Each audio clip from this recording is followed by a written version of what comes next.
प्रभुं प्राणनाथं विभुं विश्वनाथं जगन्नाथनाथं सदानन्दभाजम्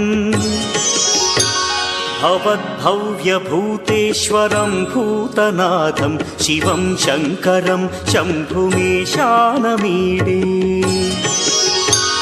गळेरुण्डमालं तनौ सर्पजालं महाकालकालं गणेशाधिपालम् जटाजूटगङ्गोत्तरं गैर्विशिष्यं शिवं शङ्करं शम्भुमीशानमीडे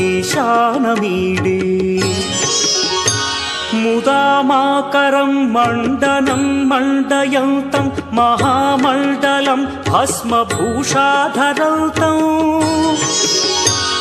अनादिं ह्यपारं महामोहमारं शिवं शङ्करं शम्भुमीशानमीडे।